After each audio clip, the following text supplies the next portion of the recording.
हाय, आपके साथ मैं हूं Surabhi Sharma. India TV YouTube channel subscribe करिए, बेल आइकन दबाएं।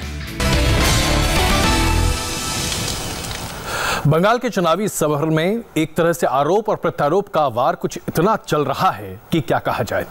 गृह मंत्री अमित शाह ने एक जबरदस्त चुनावी सभा की, रैलियां की और उसके बाद तमाम बातें हो रही। इस मुद्दे पर और बात करने के लिए हमारे साथ मौजूद हैं रूपा गांगुली, भारतीय जनता पार्टी से।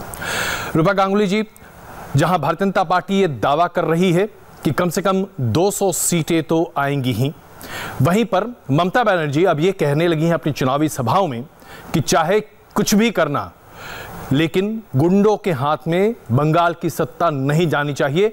गुंडा पूजा यानी कि बीजेपी पूजा नहीं होनी चाहिए बंगाल में।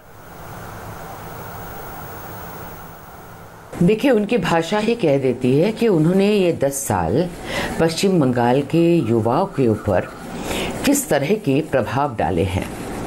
वो खुद मुख्यमंत्री होने के नाते जिस किस्म की अनाप शनाप भाषा, बातें बड़ों के बारे में कहते रहते हैं, चाहे आपका पॉलिटिकली पसंद ना हो कोई इंसान, इसमें कोई गुस्से की बात नहीं है, लेकिन आप किसी को मोटा मोटा, किसी को नड्डा चड्डा गड्ढा, ये क्या कोई मुख्यमंत्री को शोभा देता है?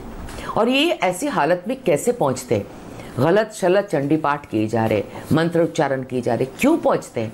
इसलिए इस हालत में पहुंचती है क्योंकि 10 साल अगर कोई कॉन्फिडेंटली काम किए होते तो 10 साल के बाद कॉन्फिडेंट दिखते।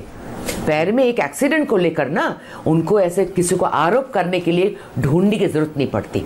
रूपा जी, ममता जी ने पुरुलिया में अपनी चुनावी सभा में यह आरोप लगाया कि मोदी सरकार के दौरान उत्तर पूर्व के राज्यों में जहां जहां बीजेपी की सरकारें हैं वहां सभी फैक्ट्रियां बंद हो गई, कामकाज बंद हो गया। सिर्फ एक फैक्ट्री चल रही है और वो है प्रधानमंत्री नरेंद्र मोदी की झूठ की फैक्ट्री। अब वही फैक्ट्री बीजेपी बंगाल में भी चलाना चाहती है। देखिए, मैं आपको सिंपल तरीके से कह सकती हूँ, ये सोनार बांग्ला संकल्प पत्र जो हम लोग का मैनिफेस्टो है, ये मैनिफेस्टो बांग्ला में लिखा हुआ है और घर घर तक हम पहुँचा रहे हैं। कई लोगों को ये जो अलग पार्टी में है, उन लोगों को विश्वास करने में तकलीफ हो रही है। मन ही मन में मुझे इन लोगों पर दया आ रहा है। और ऐसे भी लोग मैंने देखा, जैसे ममता जी और सीपीएम से प्रभावित है, ऐसे लोगों को भी मैंने देखा कहते हुए कि 3 एम्स, जैसे हंसने वाली बात है। आप मुझे बताओ, ये राजनीति ऐसे हालत पर ले आएंगे लोगों को?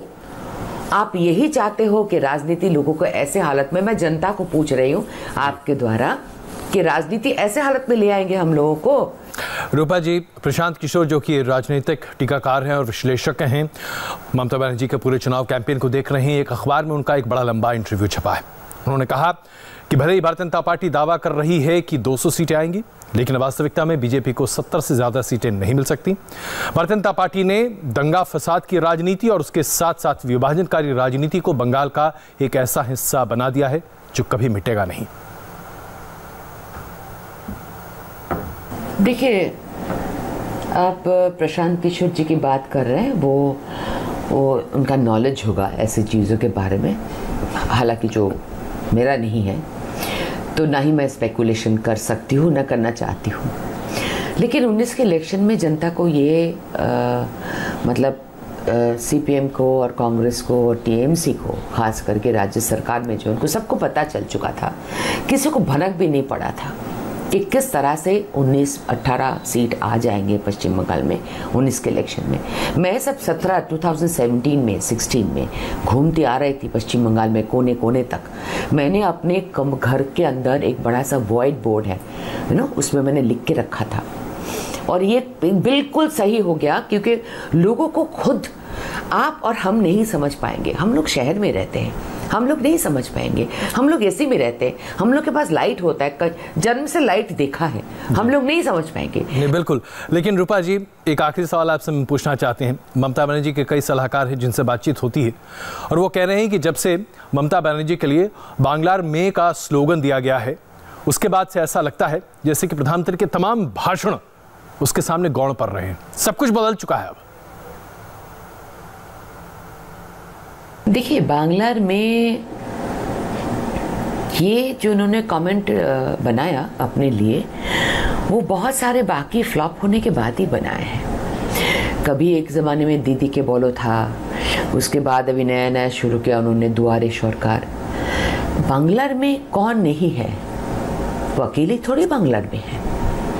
वो एक बंगलर में को, मैं भी एक बंगलर में हूँ, है ना, वो एक बंगलर में को पुलिस और टीएमसी के गुंडों से 18 आदमी मिलके अगर मेरे बाल पकड़ के, द्रौपदी के बाल पकड़ के ज़मीन पे गाड़ के, घुसा मार के मेरे ब्रेन हेमरेज करा सकता है, क्या मैं बंगाल की लड़की नहीं हूँ, बेटी नहीं हूँ? क्या जो 80 साल की औरत को कुछ ही दिन पहले, जिस दिन इलेक्शन कमीशन के अनाउंसमेंट हुए इलेक्शन के, 80 साल की 84 ईयर ओल्ड लेडी का जिस दिन मार के मुंह शक्ल उल्टा कर दिया, वो बंगाल की औरत नहीं है, बंगाल की महिला नहीं है?